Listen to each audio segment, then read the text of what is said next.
Marina tasted salt before she understood why the world had narrowed to a single keening sound.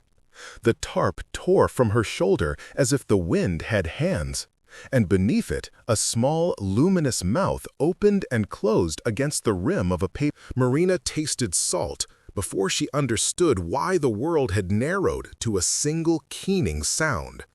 The tarp tore from her shoulder as if the wind had hands, and beneath it, a small, luminous mouth opened and closed against the rim of a paper cup. Milk spilled warm on her palm. The baby's weight was almost nothing, but it clung with the hunger of a storm-tossed thing. When it looked up, its eyes were like many stars refracted through glass, facets within facets, and for a terrible, gorgeous second, Marina forgot to breathe. Wait, before the next revelation unfolds, if this story has already captured your heart, let us know where you're following from. To ensure you don't miss unexpected twists, emotional reconciliations, or new beginnings, subscribe and stay connected. Now, back to the story. The pier smelled of diesel and old fish. Her boots slipped on algae. The research shed behind her breathed fog from a generator that had never liked fog and had always lost. She'd been inside 10 minutes earlier, wiping condensation off instruments, cataloging acoustic anomalies on the recorder. The tape had been full of impossible harmonics, the sort of sound you learn to accept only if you want a career in alien oceans. She had never expected to find a creature wrapped in a fisherman's tarp and trembling with the kind of hunger that made the hair on her forearms stand up. "Easy," she whispered, because softness was the only language she had left that wasn't orders or data. The creature answered with a sound like a bell submerged, thin and imploring. It accepted the milk without fear, the cup balanced with a dexterity that contradicted the wobble in its limbs. Bioluminescent skin pulsed beneath a translucent membrane, colors rippling like deep-sea corals when something brushed them. When its small hand, 5 spindly fingers tipped with a ridged pad, brushed the inside of Marina's wrist, an ice-cold bloom skated cool across her skin. The pressure was feather-light, almost reverent. A glyph, intricate as microcircuitry, blossomed in pale silver along the pale line of her veins and then warmed into her. For a moment, Marina told herself it was an animal mark, a scent transfer, a kiss of nest recognition in some alien juvenile. The pressure was feather-light, almost reverent. A glyph, intricate as microcircuitry, blossomed in pale silver along the pale line of her veins and then warmed into her. For a moment, Marina told herself it was an animal mark, a scent transfer, a kiss of nest recognition in some alien juvenile biology. That was the rational thing to assume. She was a scientist, not a woman who believed in chosen. She cataloged, she labeled, she cataloged again. The glyph glowed faintly, a living tattoo that hummed at the edge of her bones. When the creature shivered and made another bell sound, she felt the vibration pulse through that sigil and into the marrow of her hand as if it were a tuning fork struck by an ocean. She lifted her head and saw lights crawling the horizon. A black SUV rolled up the gravel path, headlights cutting like knives through the mist. Someone shouted her name, Jonah, and his voice held that clipped clinical urgency she'd heard before in briefings and interrogations. Agency timber, distance controlled.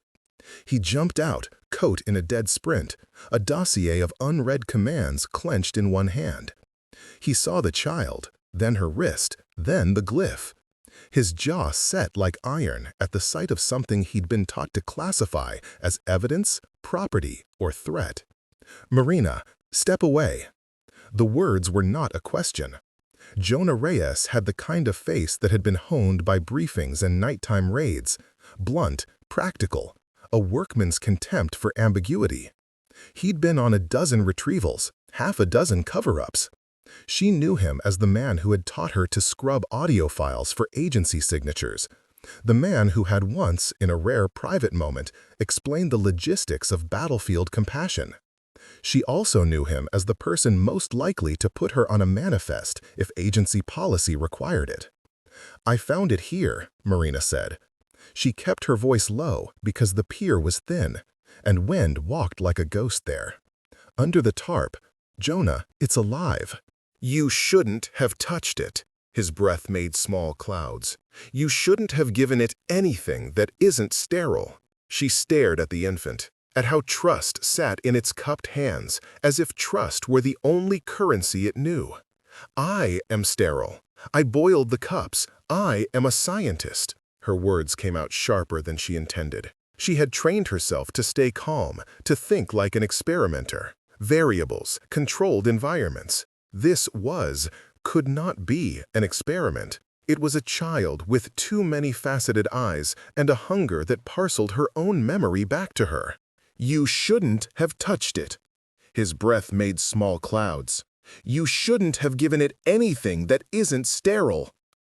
She stared at the infant, at how trust sat in its cupped hands, as if trust were the only currency it knew. "I am sterile. I boiled the cups. I am a scientist." Her words came out sharper than she intended. She had trained herself to stay calm, to think like an experimenter. Variables, controlled environments. This could not be an experiment.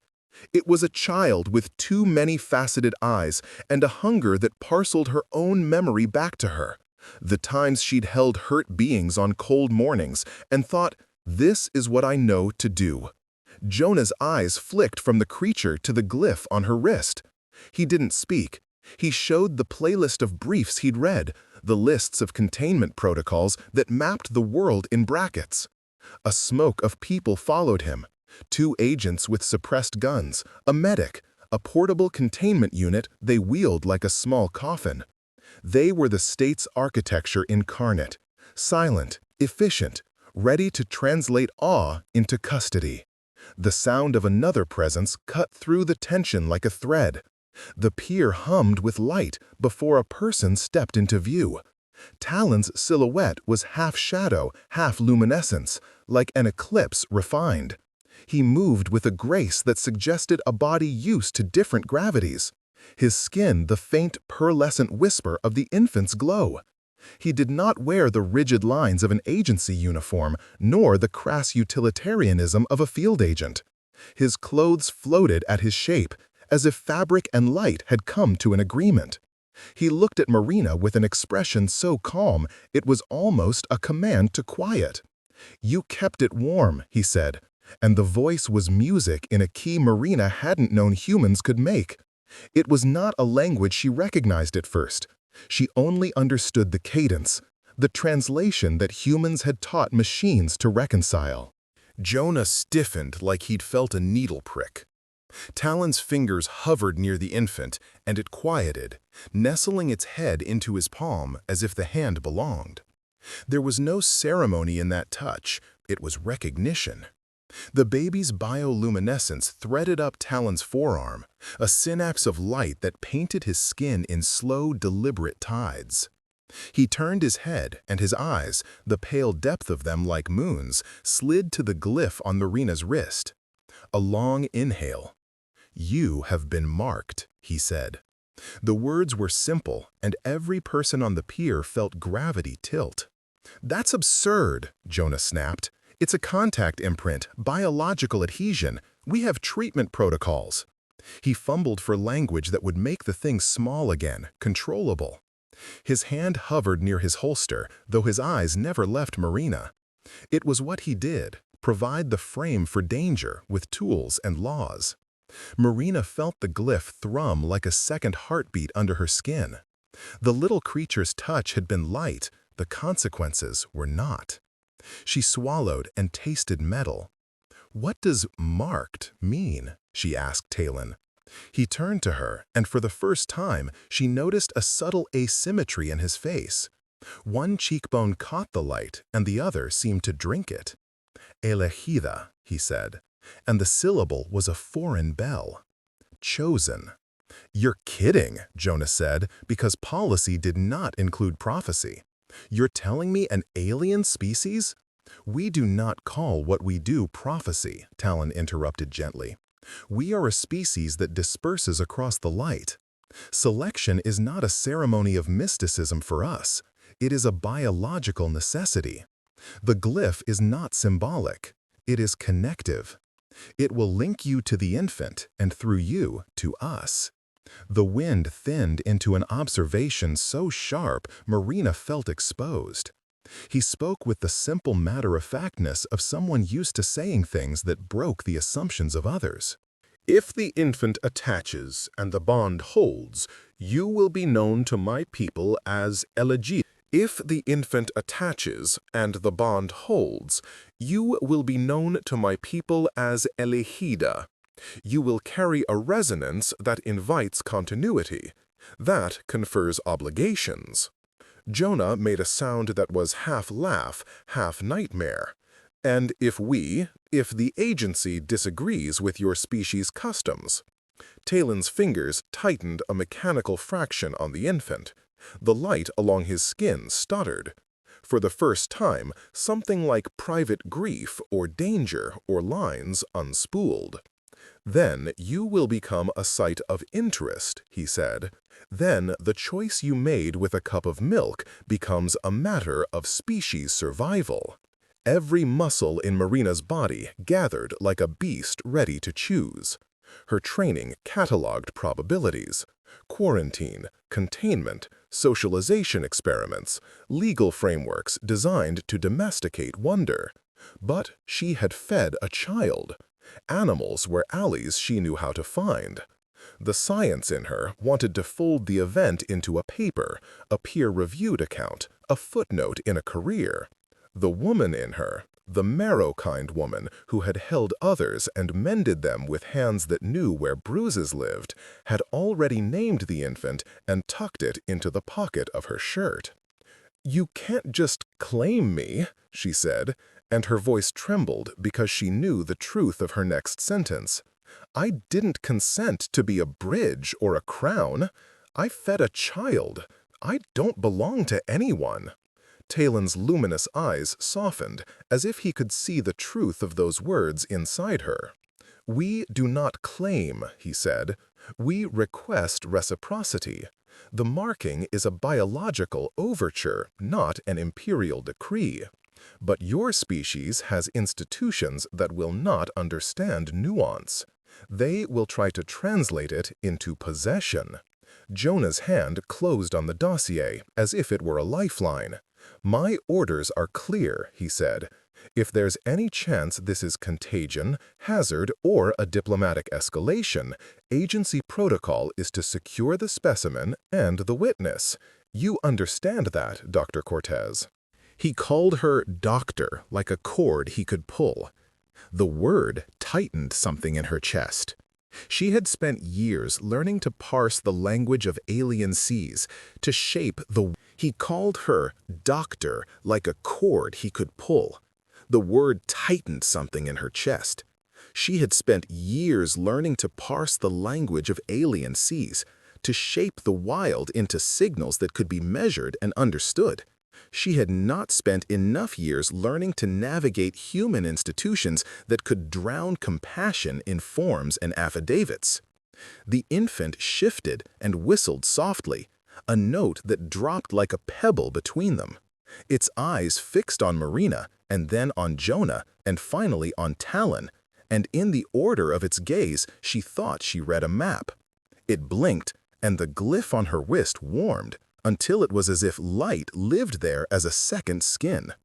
Talon lowered his voice like a tide that knew the moon's secret. "There are elders who will come," he said. "There may be nearly as many who will find your action catastrophic. You will be offered paths." He tilted his head. "We are not monolithic. We are desperate. Desperate." The word rode the undercurrent of the pier and braided itself with the metallic taste in Marina's mouth. Desperation suggested calculus, crisis, unspoken losses. Jonah's jaw knuckled. He was balancing career against family. She had seen that in the way he flinched at the idea of detention papers. Talon's calm hid storm water. His species' need for continuity made him an emissary of a diaspora that measured survival in bonds. The difficult dilemma rose up like a tidal wall.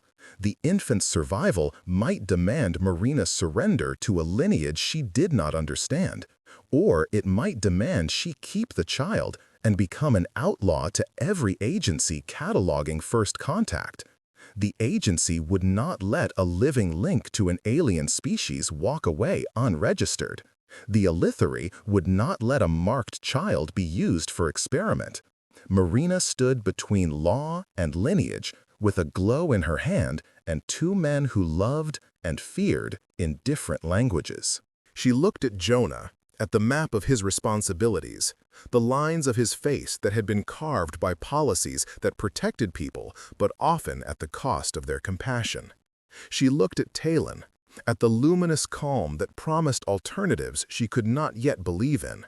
She looked at the child and felt the last of her certainty fracture. "Tell me everything," she said, and the words were a small, brave surrender. Every risk, every promise. Jonah's shoulders loosened the barest degree. Duty bent into conversation. Talon's light inhaled like a promise. The baby made a sound that was neither plea nor comfort, but a bridge. Behind them, the generator coughed, and the first of the dawn shattered a horizon already stained with surveillance drones converging like gulls. The pier had always been a place where the sea made confessions. Today, it would decide what kind of confession the world would hear. Jonah's fingers trembled only slightly when he opened the dossier, but the tremor read like a confession. Lines of protocol, risk matrices, containment schematics flickered on the thin screen. Sterile, merciless diagrams for folding wonder into boxes. "Quarantine first, then assessment," he recited, because he'd been drilled to recite it until it sounded like scripture. "Any unknown biology, unknown signal, protocol says containment. The agency doesn't negotiate first contact emotionally." Marina watched him as if watching a tide roll in. She had never envied the person who had to make hard calls, the ones that turned messy human compassion into neat, merciless charts. She had envied him once, envied the way his duty erased the noise of doubt. Now she understood that duty could also be a net. "Containment is not care," she said softly. "If you isolate it in a box, it dies of everything you didn't account for. This creature—" She bent to meet the infant's gaze. It tilted its head, an uncomprehending, tender movement. Jonah's fingers trembled only slightly when he opened the dossier, but the tremor read like a confession. Lines of protocol, risk matrices, containment schematics flickered on the thin screen. Sterile, merciless diagrams for folding wonder into boxes. "Quarantine first, then assessment," he recited, because he'd been drilled to recite it until it sounded like scripture. "Any unknown biology, unknown signal, protocol says containment. The agency doesn't negotiate first contact emotionally." Marina watched him as if watching a tide roll in. She had never envied the person who had to make hard calls, the ones that turned messy human compassion into neat, merciless charts. She had envied him once, envied the way his duty erased the noise of doubt. Now she understood that duty could also be a net. "Containment is not care," she said softly. "If you isolate it in a box, it dies of everything you didn't account for. This creature—" She bent to meet the infant's gaze. It tilted its head, an uncomprehending, tender movement. "It needs trust." Talon's glow hummed like a low answer. "Trust is not a cultural artifact for my people," he said. "It functions like oxygen for us. Many of our children are lost when trust is absent. Our diasporic lines fray. The glyph you carry allows a biological resonance. It is how we anchor. If we sever the anchor forcibly, we risk the child's coherence. We risk the child's life." Jonah's mouth flattened. "You make it sound as if we'd be killing it by following protocol." "No," Talon said. I make it sound as if your protocol does not map to our. It needs trust. Talon's glow hummed like a low answer. Trust is not a cultural artifact for my people, he said. It functions like oxygen for us. Many of our children are lost when trust is absent. Our diasporic lines fray. The glyph you carry allows a biological resonance. It is how we anchor. If we sever the anchor forcibly, we risk the child's coherence. We risk the child's life. Jonah's mouth flattened.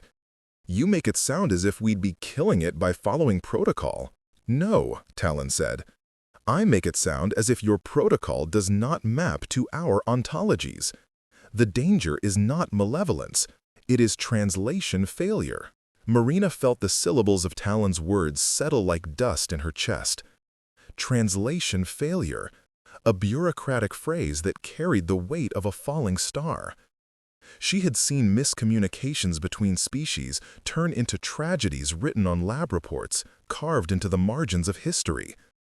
She thought of specimens taken from wild places, hands that had been steady and scientific and had never understood the pulse beneath the scale. She thought of a mottled seal she'd once tried to nurse back to health that had died in a sterile tank weeks later, its heart giving up because the hum of the ocean had been silenced. The infant here was so small. To her, the shape of its need fit in her palm. To institutions, needs fit on checklists. Jonah closed the dossier on a breath. He looked at Marina as if gauging the moral geometry between them.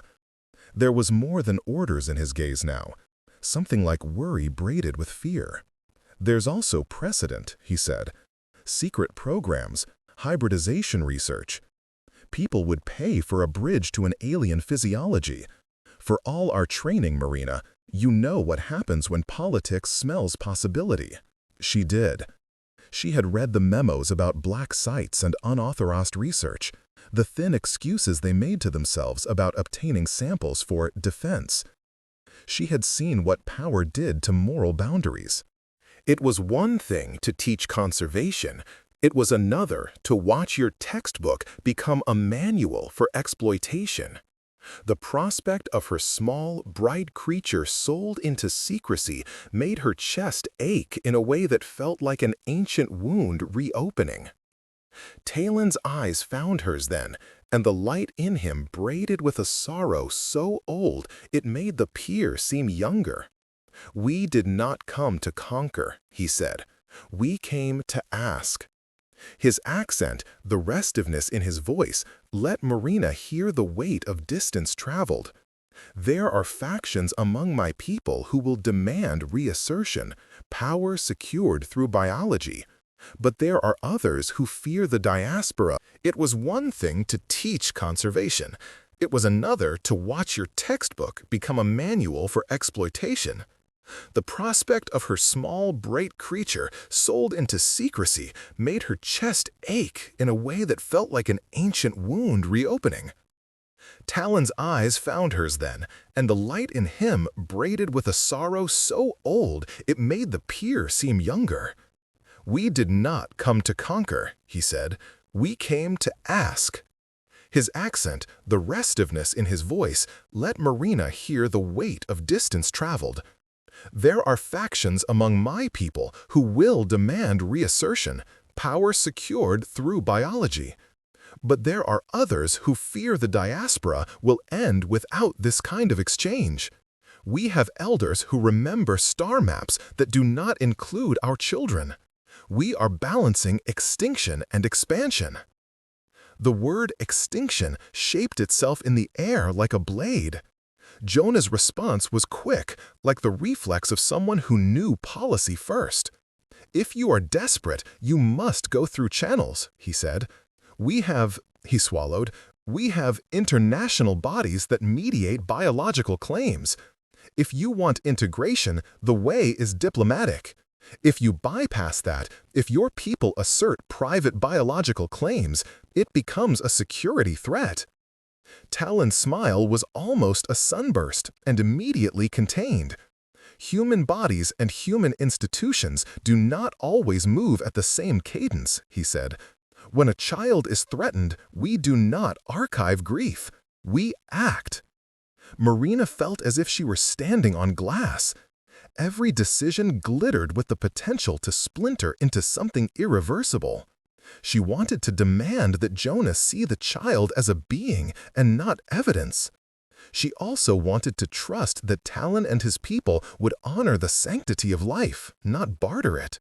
Both men held pieces of a truth she could not yet assemble. She pushed her palm into her wrist, where the glyph still thrummed like a second pulse. The light there matched the infant's slow breathing, like two metronomes syncing. "What you're asking," she began, then stopped. There was a temptation to speak bravely about giving the infant to the elegi, to hand it over to the cosmos for the sake of species. But the infant did not belong to a concept. It belonged to itself, to hunger and whim, and the way it had accepted her without armor. "If I give it up," she said finally, "how do I know it won't be used as a lever? How do I know this marking won't become a tool for them to claim more than care?" Talon's fingers brushed the child's head, and the skin there sparked like soft thunder. "We cannot force you to believe in us," he said. "We can only offer transparency. An elder delegation can come, representatives of the council, bearing our histories, our protocols. They can explain selection, the biology of the glyph, why it binds. You can watch demonstrations. You can attend our rites of sanctuary. My people are not monolithic, Dr. Cortez. They are worn. They are hopeful and fearful. How can I bring an elder delegation to appear? How can I stop the agency from seizing the child in the 30 minutes it takes to assemble a meeting?" Jonah's voice rose. Underneath the anger was an animal groan, someone trying to claw time back into a manageable shape. "We have a mandate to secure potential hazards." Marina looked at both of them, feeling the pull of two gravities. She thought of the infant's small hand, the way it had wrapped around her finger with trust. The glyph on her wrist thrummed in concord with that memory, a reminder of a moment when she had chosen care over protocol. Choices had consequences. Sometimes those consequences were small and private. Sometimes they rearranged the constellations. "All right," she said, and surprise at her own acquiescence tasted like metal. "We convene a meeting. I will not hand the child to the agency.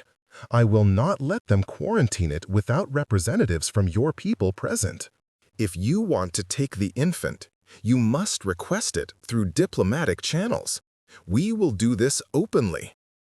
Jonah stared at her like someone who had been told the rules had changed mid-game. "You'll do that? You'll put your name in direct opposition to agency protocol?" She met his gaze. "I fed a living thing," she said. "I am responsible for it. I can't sign away that responsibility without trying to give it the best chance." He looked away, the hard angle of his jaw softening. "You could be opening a hornet's nest," he said. "There will be people higher up who will not like being told their hands are not the only ones capable of reaching across to another species." Talon's glow shifted, a subtle pulse like careful breathing. "Then we will go through formalities," he said. "We will ask your leaders to allow observers and negotiators. If they refuse, if you want to take the infant, you must request it through diplomatic channels. We will do this openly." Jonah stared at her like someone who had been told the rules had changed mid-game. "You'll do that? You'll put your name in direct opposition to agency protocol?" She met his gaze. "I fed a living thing," she said. "I am responsible for it. I can't sign away that responsibility without trying to give it the best chance." He looked away, the hard angle of his jaw softening. "You could be opening a hornet's nest," he said. "There will be people higher up who will not like being told their hands are not the only ones capable of reaching across to another species. Talon's glow shifted, a subtle pulse like careful breathing. "Then we will go through formalities," he said. "We will ask your leaders to allow observers and negotiators. If they refuse, if the agency insists on blacklining this, we will seek alternate means." Marina felt the word alternate as both promise and warning. Alternate means improvisation. Improvisation can be beautiful or dangerous. She thought suddenly of all the alleys she'd learned to take while evading the rigid footpaths of bureaucracy. She thought of Jonah, whose life was ordered by rules, yet who had, on rare nights, shown her that the rules sometimes bent for people in need. She thought of Talon, whose species' survival had been narrowed to the point where they must reach across a gulf without a map. "Then we begin," she said. "We call the agency's liaison, and we call for a diplomatic window. We do this in public if we must, but no containment without witnesses." Jonah exhaled something close to assent. It was a truce invented of necessity. He reached into his coat and pulled out a small, battered satellite phone, the agency's lifeline. "If we make this public, we're inviting headlines and factions," he said. "But secrecy invites worse things. If you're not bluffing about elders, and if there is a council that will come, we can use them as mediators." Talon inclined his head. The child nestled against his shoulder like a thing that had found its place between beings. "We will come," he said. "We will show you our archives. We will show you our losses. We will ask for reciprocity, not possession." Marina's wrist hummed, a small, steady music. Her heart thudded against that rhythm. Fear braided with hope. She imagined the world the negotiation would leak into, the sterile rooms, the politicians with clenched mouths, the activists who would see in this either an opportunity or a threat. She imagined parties that would try to make the glyph a brand for reasons that made her skin crawl. She imagined Talon's species, fragile and diasporic, asking for anchors in human beings and finding a woman whose hands knew how to soothe. "Okay," she said at last, "then let's make it public. Let's not let fear be the first translator." Jonah looked at her for a long time, as if measuring the courage required to defy the standard script. He finally nodded. "I will open a channel," he said, "but we move fast. If you've made a mistake, we need to know before it becomes a tragedy." Marina closed her fist around the infant's small shoulder, feeling its ribs beneath the bioluminescent membrane like a fragile geography. "Then do your thing, Jonah Reyes," she said. "And you," she directed her voice to Talon, "bring your elders, bring your truths. We will hold the line between policy and life." Talon's face relaxed into something that was neither victory nor surrender, but a pact. The light along his skin threaded into a small pattern that matched the glyph on Marina's wrist. "We will come," he repeated. "We will listen. We will honor." Behind them, beyond the pier and the generator's cough, the ocean kept confessing. The world churned with the knowledge they had already released to it, the knowledge of a marked wrist, a hungry child, two species trying to stitch a future together. The wind, as if aware of the fragile negotiation, leaned in. They had formed a brittle alliance, Jonah with his law and fear, Talon with his luminescent sorrow, Marina with her hands that would not let a small life go without a fight. None of them yet knew the ways that geopolitics and old hurts would try to tear that alliance apart. None of them yet knew how the agency's appetite, the Elethari's desperation, and their own vulnerabilities would conspire to make them choose between duty and devotion. For a heartbeat, Marina allowed herself to imagine something simple: the infant, asleep in the crook of her arm, safe. She hummed a low tune, a human sound without protocol, and the child responded, a ripple of light softening like a sigh. The glyph warmed against her skin, as if approving that moment. Then Jonah's phone bled static, a line opening, and the peer's fragile truce stepped into the gray arena of things that must now be named out loud. The world would hear them, and hearing would change everything. They took the line like people taking a knife to a scab, necessary and painful and somehow inevitable. Jonah's thumb found the green key, and the voice on the other end was clinical, the cadence of someone who habitually turned catastrophe into checklist. "Field Unit 3, the woman intoned. "Report." Jonah ducked his head and relayed what they already knew, each phrase translating intimacy into inventory. "Found infant, non-human. Caretaker is Dr. Marina Cortez. Potential biomarker discovered on witness. Possible cross-species sigil. Requesting diplomatic delay. Request embargo on containment pending external observers." Silence ate part of the line like a tide sucking at the shore. The woman's next words were slow, as if taste-testing the notion of discretion. "You do realize liaison will need authorization. There will be a chain of command." She emphasized the words like bones in a sentence. "And there's precedent for alternative procedures. We'll escalate." Marina closed her eyes against it.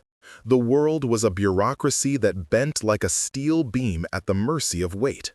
She could hear the rhythm of it. Escalate, authorize, contain. Behind the rhythm there were motives, politics that smelled like contracts, scientists who measured ethics in grant cycles, men and women who once had compassion and had their edges filed down by budget reports. Talon's gaze never left her. "If they escalate," he said low enough that Jonah couldn't parse it across the phone's static, "we have options. Not all involve your agencies." The words landed like a stone thrown into a cavern of cold. Jonah's shoulders tightened. You mean unilateral extraction?" He did not deny it. "We can attempt a retrieval," Talon said. "We may be able to create an extraction that minimizes trauma." His voice was careful. He used the word minimize like a scalpel. Marina wanted to argue into pieces every possible extraction scenario. She wanted to list the reasons unilateral actions fractured trust and redrew moral maps. Instead, she asked the one question that weighed most in the center of her chest. What will it cost? Talon's luminescent jaw tightened, as if measuring his own words like currency. "There are protocols," he admitted. "Some require us to imprint guardians within our society, human touchpoints who agree to become extensions of our lineage. Those chosen often lose anonymity, sometimes autonomy. They are elevated and consumed equally. We do not desire to take life to give life. We desire collaboration." Jonah's laugh was brittle. "So you give them a title that means they're property with benefits?" "It is not property in our language," Talon contradicted softly. "It is a binding that ensures survival for our children. It is the price our elders count as necessary." Marina could feel the letters of the debate crystallize around her like glass shards. The infant's slow breath, the soft light pulsing at Talon's arm, the sharp angles in Jonah's face. They were the stakes. Decisions here would be read back across legislatures and councils and encrypted cables. There would be people who saw in the glyph an opportunity to exploit, and others who would see salvation. The woman on Jonah's ear came back with the calm of a bureaucracy trained to smother mutiny before it started. "Field Unit 3, she said. "Authorization pending. HQ will want a briefing. They will also want the infant contained.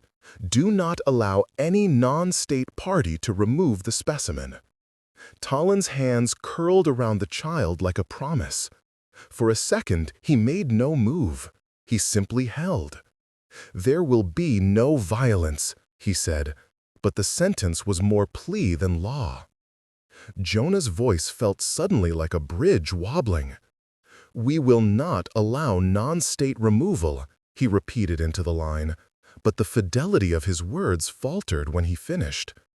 He stared at Marina, and for the first time, she saw the raw fissure under his composure. A man who obeyed orders because they were scaffolding under his life, yet someone whose moral calculus could improvise when faced with small living things. "Listen," Marina said to both of them, and she did not know whether she was trying to persuade or to make a vow she could keep. "If the agency demands containment, I will demand witnesses. I will demand representatives from Talon's people and independent observers. If they refuse, we will make the refusal public. Exposure is a kind of protection." Jonah's eyes pinched. He had 1,000 ways to say no, and one way to say yes. He was already thinking about the loopholes that could be used by higher-ups, by committees that would meet behind closed doors.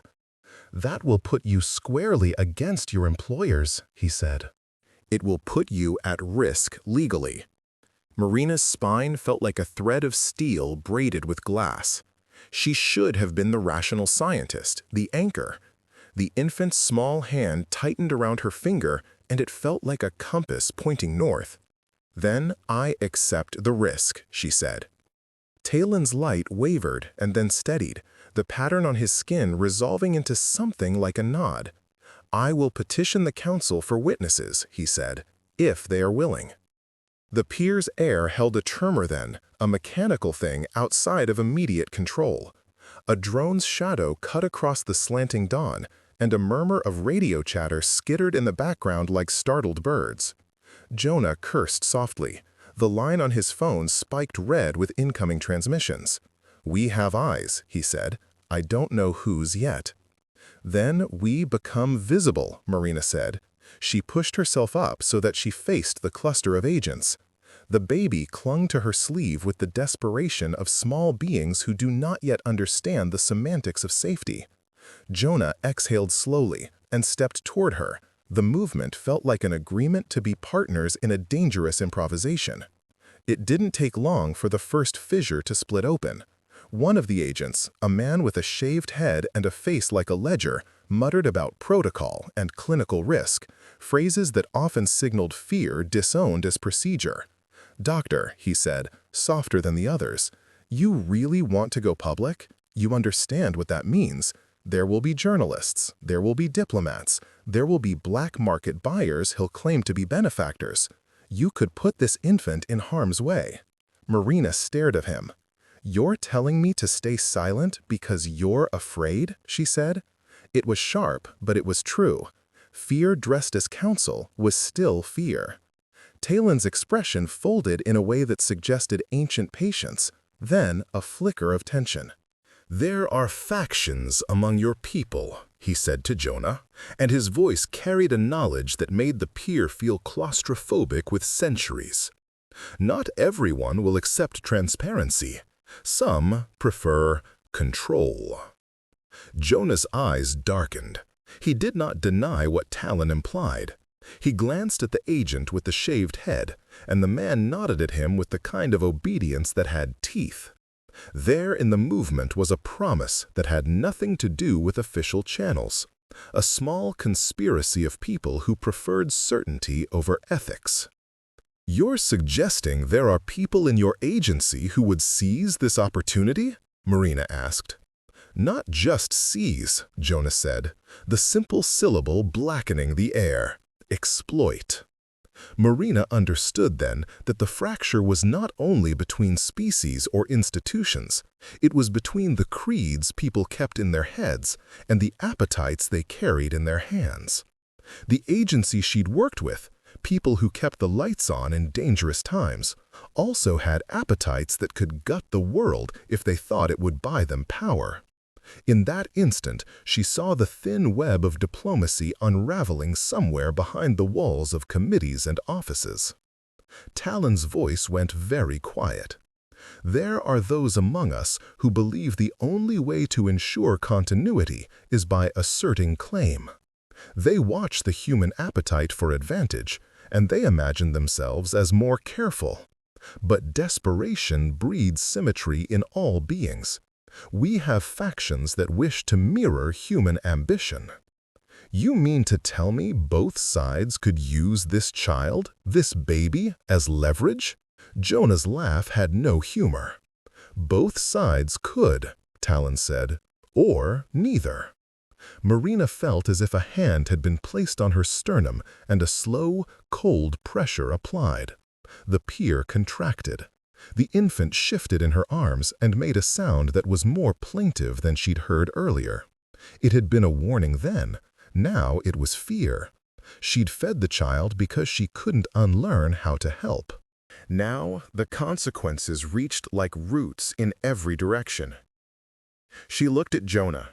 If the agency moves to seize it, we will make it impossible to hide. We will invite scrutiny. And if they refuse, Jonah asked. Then we find other ways, Marina said. That was a dangerous promise because she did not yet know what those other ways were.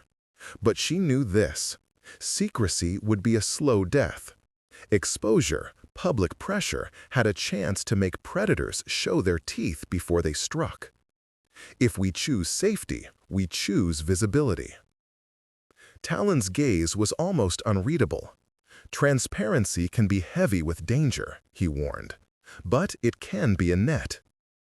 Jonah looked at her for a long, weary moment, as if he were appraising a map and deciding whether a cliff was worth the climb. He inhaled, the agency's rhythms still in him. Okay, he said at last. We go public, but we do it on controlled terms. We call in an independent scientific body to oversee the infant's care in the interim. We request immediate diplomatic observers. We prepare legal frameworks to protect the child. Marina saw in his face the fissure of a man making peace with uncertainty. You'll need to prepare our liaison, she said. You'll need to explain to them that containment without witnesses could be lethal. Jonah nodded. I'll open the channel, he said. But if HQ moves faster than they should, I'm going to have to follow orders. Talon's hand tightened on the child's shoulder for a spasm of time that felt longer than it should. Then we must move quickly, he said. We must petition the council. We must move with the speed of the desperate. He turned his face to the infant, and for a stunned moment, Marina read something intimate on him. Not merely duty, but a private panic that was older than any bureaucracy. If we fail, he admitted, voice fracturing just a fraction, we lose more than one child. We may fracture the diaspora beyond repair. The sun rose awkward and bloodied behind the clouds, as if even the day had trouble committing to brightness. Overhead, drones orbited like indifferent gods. Jonah's satellite keyed a flurry of responses, some bureaucratic, some sharp, like a blade deciding where to cut. The pier felt suddenly like an island at the confluence of storms. Human appetites on one side, alien desperation on the other, and the fragile life in between. Marina wrapped the infant in the pocket of her jacket and felt its small warmth settle against her ribs. The glyph at her wrist hummed with an anxious beat, and she placed her other hand on it to steady both pulse and promise. She had thought that feeding the creature would be a simple act, but it tasted now like a commitment, the flavor of accountability, bitter and luminous. We do it my way, she said softly, not to Jonah, not to Talon, but to the wind and to the child and to the sea and to whatever thread of luck would listen. Transparency, witnesses, no unilateral removals. Jonah's face was a map of concessions. You sure you want to take the career hit? He asked, the human question that held his entire world. Marina smiled without humor. I fed a child, she said. I am already in. Talon's luminous eyes softened like dawn found at last. Then we hold, he said, together, however brittle that may be. For the first time since the tarp had ripped, the three of them formed a line, an alliance of mismatched needs. Marina's compassion, Jonah's grudging proceduralism, Talon's luminous despair. It was a fragile armature against the pressures closing in from without and within. Behind the agents, the world woke and began to murmur. Somewhere in the machinery of governments and alien councils, calls were being made, and grudges dusted off. And beneath all of it, in the small, steady chest of a creature that trusted a stranger's milk, life continued, unaware of the way history was arranging itself around it like hands. The ocean stole the breath from the world and left it ragged. Rain began like small questions and then decided to be an accusation. Marina tightened the jacket around the infant as if she could stitch shelter with cloth and heat. Jonah stood with his shoulders squared against the drizzle, phone still open in his palm, while Talon folded himself into a silhouette of light that bent rain into a slow, glittering sheet around them. Their pact wore thin and luminous at once, a promise held together by necessity, not certainty. They moved fast because the horizon had teeth. Within an hour, the pier was a theater of authority. Local news vans idling with cameras like nervous animals. Agency vehicles forming a cordon, drones orbiting with the clinical curiosity of vultures. Jonah negotiated a buffer with the lieutenants, a temporary perimeter around the shed where the infant slept against Marina's sternum. Cameras were kept at a humane distance by a public affairs officer who mouthed the agency line with practiced blandness. Responsibility, containment, and the safety of the public. To reporters, the tension looked like spectacle. To Marina, it felt like a slow, hungry calculation. "I'm calling the council delegates," Talon said quietly, as if not all communication could travel at human speed. He pressed a small device hidden in his sleeve. The luminescence on his skin rippled, and the infant's fingers twined around his shirt. "They will arrive within our measure of urgency." "Your measure and our measure are not the same," Jonah muttered. He kept his voice low because the microphones were clever and hungry for scandal. "Your people's urgencies assume bodies and wills that bend differently than ours." Talon's smile was a pale thing. "We do not expect them to bend. We expect them to decide." He looked at Marina. "Will you present yourself willingly, Dr. Cortez?" "I will," she said. "We expect them to decide." He looked at Marina. "Will you present yourself willingly, Dr. Cortez?" "I will," she said, small and resolute. The city's silhouettes blurred behind rain like something someone else had painted. She had not planned to become a hinge in interstellar policy when she boiled glass cups in a shed. Yet here she was, wrists humming with an alien sigil and another life tethered to her by trust and milk. Responsibility had a weight she couldn't ignore. The first delegation arrived beneath a shuttle of dim light and protocol. Elethari envoys moved with a steady grace, their faces an echo of Talon's, subtle asymmetries, eyes like cooled stars. They brought with them elders whose garments shimmered with woven histories, who carried small relics made of sea metal that seemed to sing faintly when held. Jonah watched them with a mixture of awe and the professional skepticism his career required. The elders did not meet his gaze in the way humans did. Instead, they observed, like animals attentive to a wind that told of coming storms. "You requested transparency," one of the elders said to Marina without formalities, the voice translated into the human cadence she'd learned to read with machines. "We come bearing our records and our grief." They unfolded histories like maps, star charts marked with routes and losses, genealogies that blurred human concepts of lineage and obligation, and an archive of names for children never returned. Their words were both geography and plea. The Elethari told of diaspora and dwindling births in pockets of the light, of gene lines stretched thin across distances that had once promised freedom. They spoke of selection not as dominion, but as an attempt to anchor continuity. "You fed my child," Talon told one elder in a private low exchange, the baby tucked protectively to his chest. The elder's expression shifted as if at the rippling of a small tide.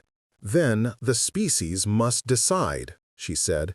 "We will not take without counsel. The council will convene." Jonah let Marina stand between the delegations of state and star. He had done what he could to... "Then the species must decide," she said. "We will not take without counsel. The council will convene." Jonah let Marina stand between the delegations of state and star. He had done what he could to call in neutral observers, an independent scientific oversight body willing to mediate, lawyers with credentials to push legal protections, and a small coalition of journalists whose freedom to publish was their protection. He had the weight of process behind him, but also the memory of how quickly process could be perverted. His agency's higher-ups were careful beasts. Discretion was their temper, and appetite their shadow. As hours gathered, the city's machinery whirred. A televised feed captured the pier's rain-slick edges. Commentators pirouetted around meaning, while lobbyists in dark suits texted fast and decisive. Pull strings tugged in places Marina could not see. Emails arrived like termites, polite requests for samples, insinuations about the need for further study, promises of funding for anyone who could establish a reproducible link to elitheri genetics. The moral architecture of the world began to smell faintly of commerce. Talon watched those tides without the social reflexes that might color humans. "The council fears exploitation," he said, late one evening under a canopy of small lights. "They fear that human institutions will see our children as variables to be optimized." The infant slept, a pocket of light against his chest. "They also fear us." "What do you want?" Marina asked. The rain striped against the metal railing like a steady drum of days. Her knuckles pressed into the glyph at her wrist until the hum steadied into a pulse she could feel through bone. She had not expected to be the fulcrum on which two civilizations balanced. She had imagined papers, perhaps medals, maybe even quiet study. Not this. Nights spent bargaining over a child's fate. Daylight eaten by committees, threats that tasted like rust. Talon swallowed. "We want guardians," he said simply.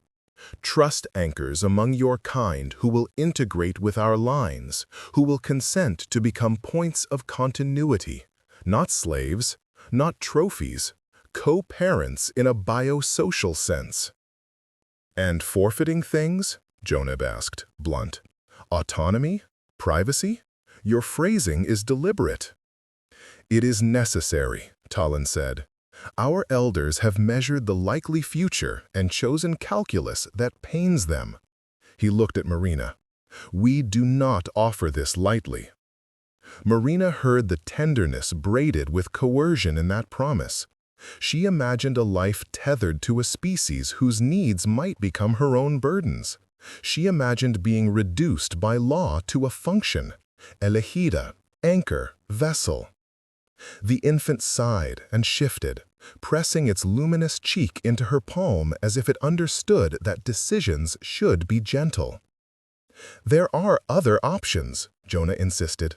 "Temporary guardianship, shared custody models, international treaties that would protect the child while we devise ethical frameworks. If the elithari insist on integrated guardians, those agreements need oversight, legal recourse, and consent that remains revocable." The elders listened without immediate judgment. They had seen humans twist law into nettings and sanctify the most dangerous of bargains with ink. The council asked for time, an unusual commodity for a diaspora that kept watch in case children vanished. They asked instead for evidence, demonstrations that human institutions could be trusted with care, not conquest. It was a reasonable demand, grounded in skepticism. But time was not a neutral substance. There were factions among both humans and Elethari who watched patience as weakness. The pier was no longer only a place of negotiation. It had become a mirror, reflecting appetites and fears magnified.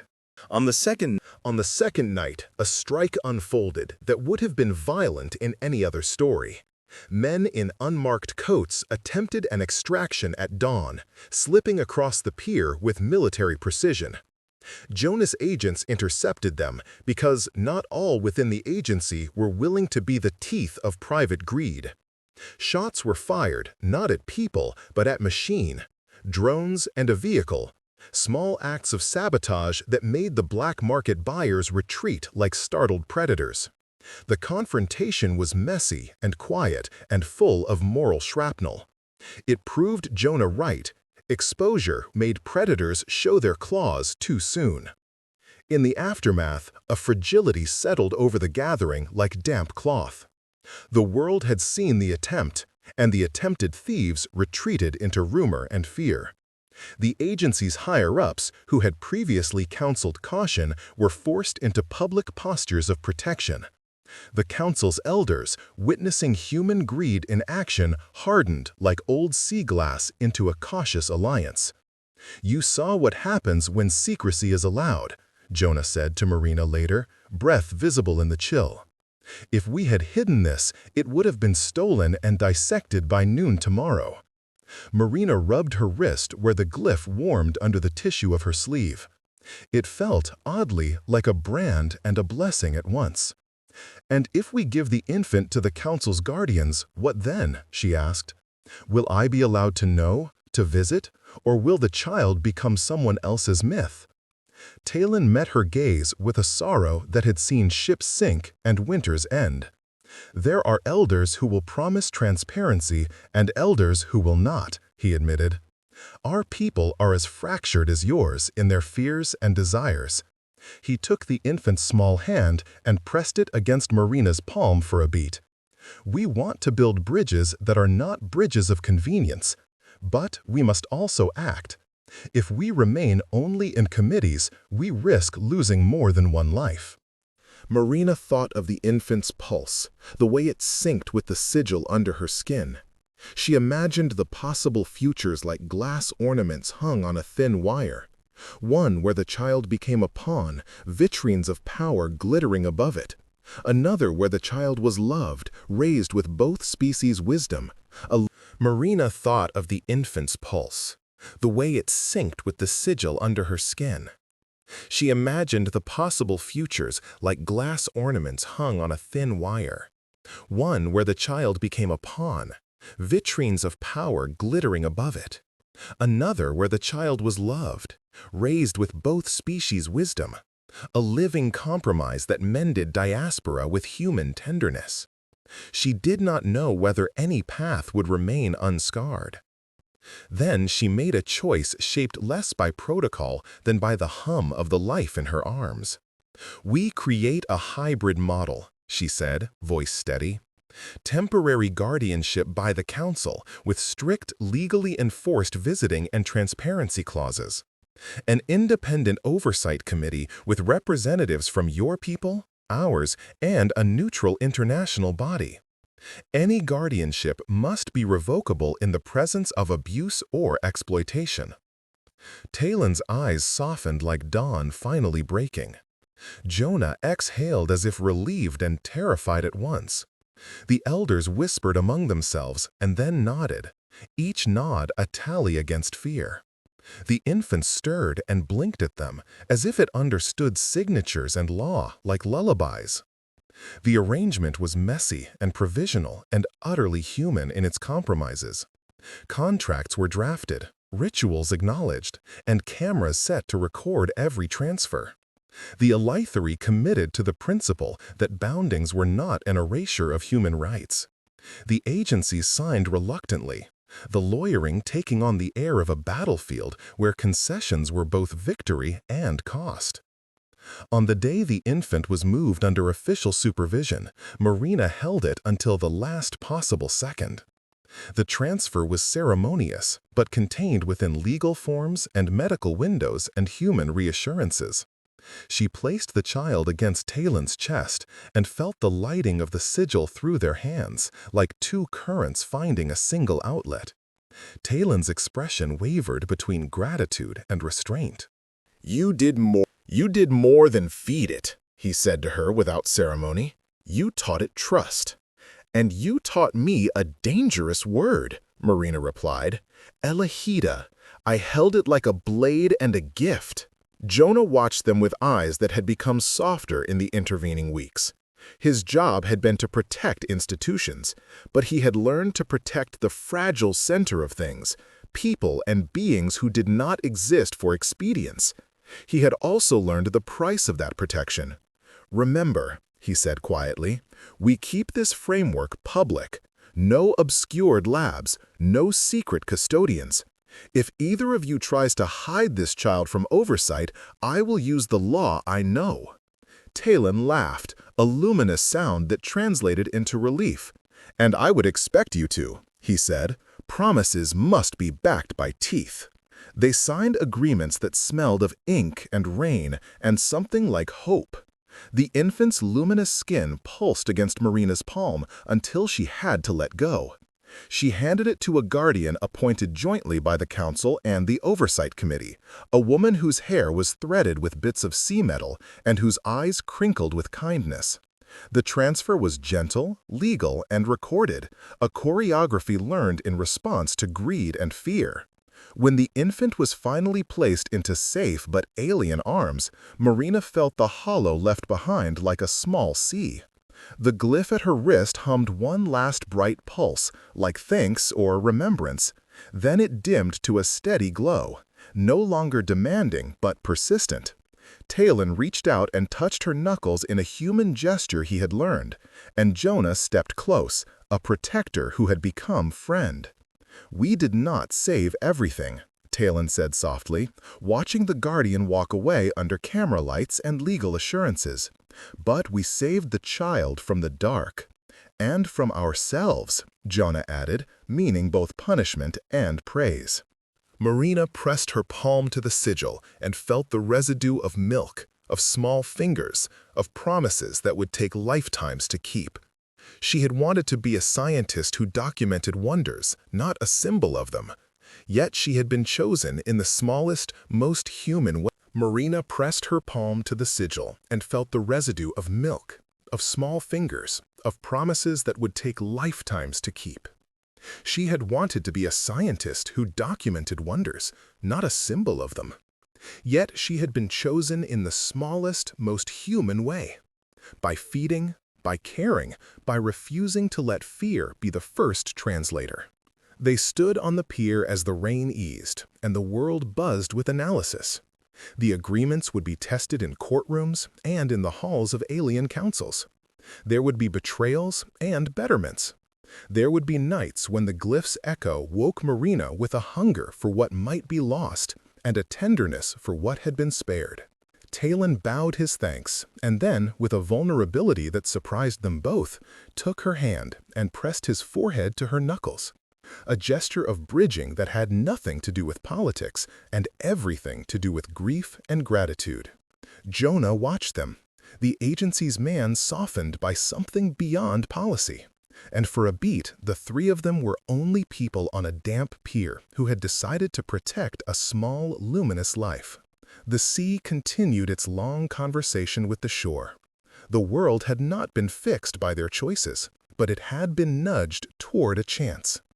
In the wet light, Marina felt the steadying of something like purpose, to stand between appetites and life, to keep watch without pretense, to love in the slow, unromantic way that changed outcomes. The infant's glow had marked her, yes, but she had marked it too, with milk, with hands, and with the stubborn refusal to be a specter for anyone's gain. As the elder delegation departed with the infant in their guarded shuttle, the cameras recorded every moment. The agreements were archived, the oversight committee convened, and the world leaned forward to watch what would become of an elegida who'd answered a child's hunger with a cup of milk. The story would be told and retold. Lawyers would parse it, politicians would posture, and the elithary would keep counting children. The story would be told and retold. Lawyers would parse it, politicians would posture, and the elithary would keep counting children and losses in star maps. On the pier, Jonah shrugged his wet coat over his shoulders and grinned in the way that means survival. Talon's glow steadied like a resolved chord. Marina touched the glyph once more and felt its quiet warmth. She had given a life what it needed and insisted that law and culture follow the same path. It was not a clean victory. It was not the end. It was the beginning of a diplomacy written in small acts of care and in the soft, luminous hand of a child who had trusted a stranger enough to bind them all. Rain thinned to a silver memory as the shuttle's engines sank the pier into humming hush. Marina watched the infant's craft lift with a claustrophobic relief, part surrender, part triumph, and felt the hollow where warmth had been. The glyph on her wrist pulsed once like a seal being set, then relaxed into a steady, patient glow. Around them, cameras hummed and legal papers fluttered like small, earnest birds. Deals and promises had been inked, but the true work would begin in kitchens and clinics, in late-night calls and awkward funerals of old certainties. Jonah stood beside her, rain running from the brim of his coat, and for a rare moment he was merely present, not a dossier. "You did right," he said, and the timbre of the words carried the weight of a man who had learned to bend the rules for the living. Talon remained close, luminous and quietly human in his grief. He reached and pressed his forehead to Marina's knuckles again, not as ritual, but as touch that said, "I saw you, and I am grateful." They spoke little at first. The talk that remained was the practical business of carrying forward.